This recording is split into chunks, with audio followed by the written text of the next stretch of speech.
In this lesson, we discuss one of the common cyber attacks called buffer overflow. We discuss the cause of this type of vulnerabilities. We discuss also the protection mechanisms provided by the virtual memory addressing and patch memory systems. We review how the instruction and data are allocated in Linux virtual memory map, in particular how stacks are used in subroutine code and what we are including in the stack frame.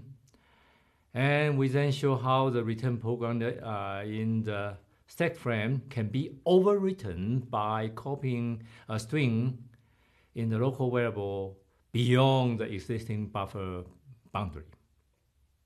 Here we present a typical buffer overflow attack scenario using a simple program. On the left side of the view graph, we have a simple code whose functions contain a dangerous string copy functions, and it will copy the data from the area pointed out by str variable to a local variable called buf. And that buf has a size of 128 bytes. When the function is called, function with the parameter b is called in the main program, the program will execute a sequence of instructions and prepare a stack frame with the following content.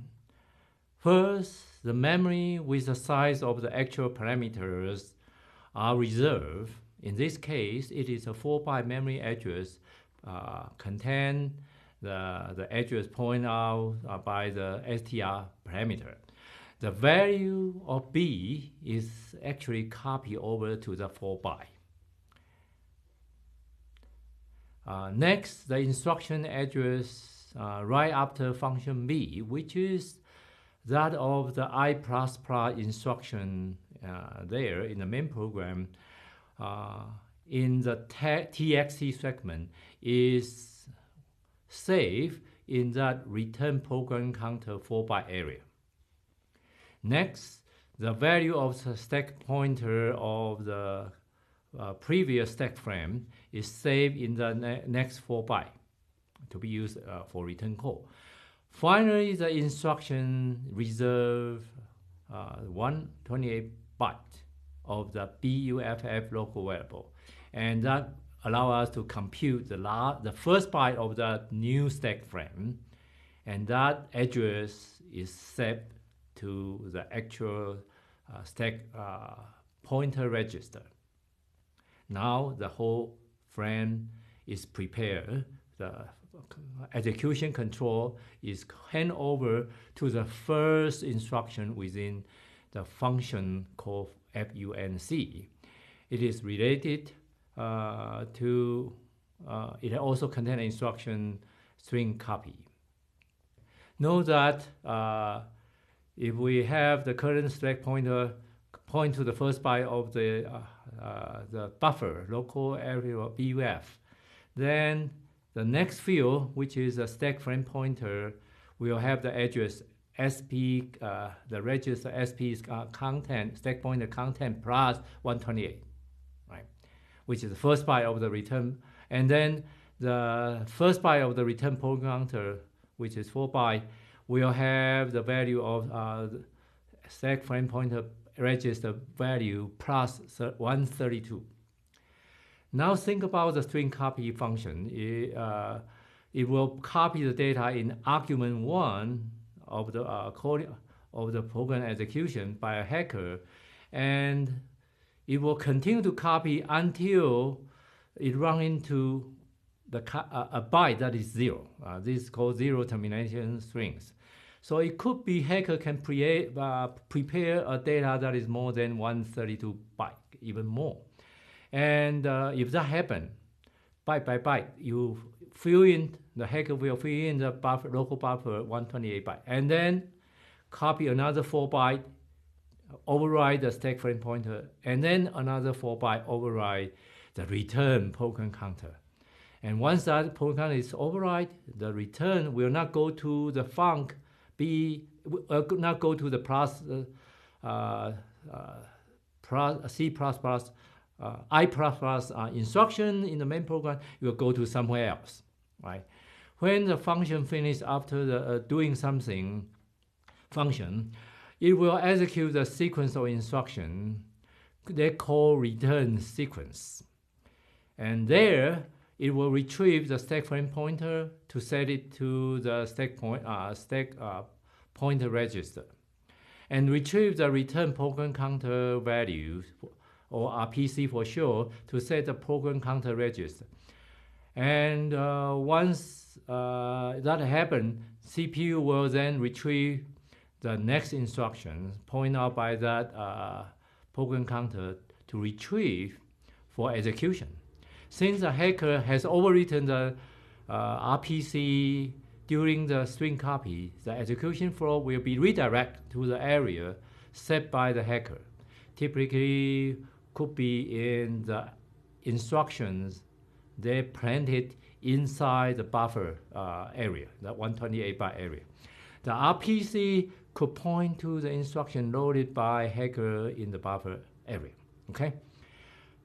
The hacker prepare shellcode with function like exec bin shell.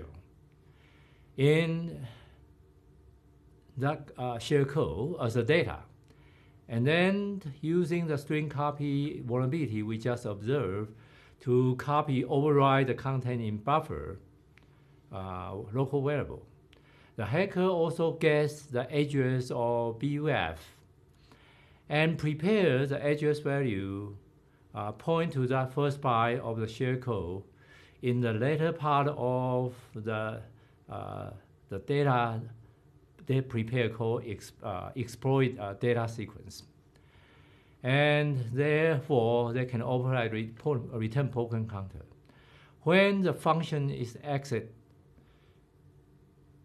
the hacker will be given a shell remotely to execute the commands. To catch the flow, the exploit the exploit data sequence typically has the leading NOR operation. NOR is a single byte of kind of instructions. If the pointer retrieves that byte, it will not jump into the middle of multiple byte section because it's single byte, right? So it's always, and it does not perform any dangerous operation, and it will not have the incorrect the OP code because it's always one single byte. And by execute those NOR operations, will lead to the first byte of the shellcode and execute successful. So those the bottom part of this view graph shows the exploit data sequence and how they are composed. First, when it's read in by the string copy, the NOR instruction fill in the initial section of the buffer area. If we are lucky, the memory address will align with the return program counter and catching the execution flow. And these addresses we lay out at the end of that exploit data sequence will hopefully override the return program counter, right? And in the middle is the actual. So this data sequence will be read from left to right to fill in the buffer and the stack frame pointer and override the return program counter. Why the buffer overflow occur? There are two main reasons. The first reason, in the code we're showing you, there's no range checking.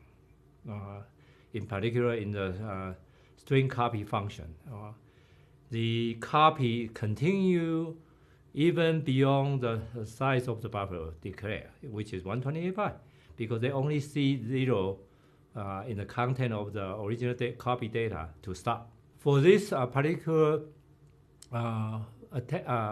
reason, we can defend, vulnerability reason, we can defend by do not use a danger function call like string copy, string cat.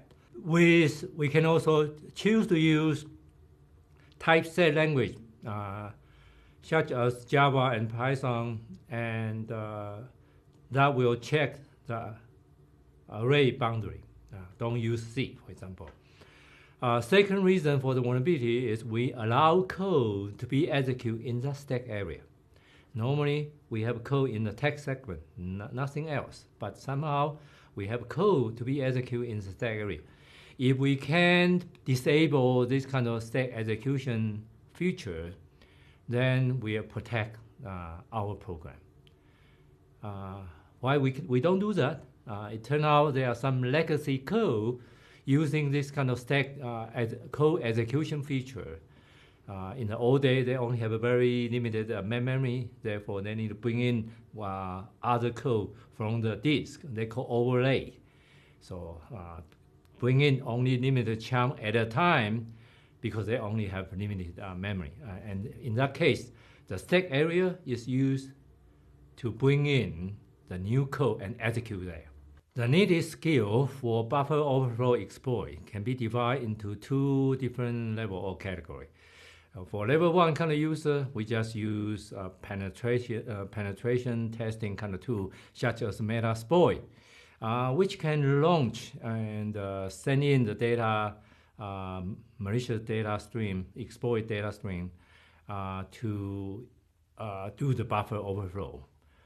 And we can launch that to a network program remotely and then get a shell for execute command there. Level 2 category is the one who actually can create, for the user that can actually create actual for different operating system and architecture. And that's require more technical skill. It requires the user, the hacker, to understand victim operating system type, their future, and the CPU architecture. Is a big ending, little ending, and the memory virtual memory map structure. And they need to understand how the stack grows. Sometimes they go upward, stack go downward, sometimes stack go upward. And the other thing is the data variable can be arranged in big ending, and the little ending. The memory address will be laid out from high address space to low address space, those 4 bytes, in a different manner for this big ending and little ending. So it's a matter how you prepare the memory address for that exact big ending order. Otherwise, the address you override the return program will point to other place, could be point to the kernel and causing the segmentation fault because it point to the kernel protection area. The other one skill is to understand C function very well, and also understand the stack operation, those calling sequence. And finally, you need to familiar with machine code, and because in the string copy, you cannot have any data that is 0 because they stop right there, right? So, but unfortunately, some instruction has the data operand that is 0. For example, point to register 0, that register 0 encoding the byte happen to be 0, right? So we need to, if that happens, we need to find a substitute instruction has performed exactly the same function. It's kind of tricky. And the other thing, the hacker need to know how the system code are made so that they can leverage on the system existing code function to provide the network connections, to provide the writing and override or password.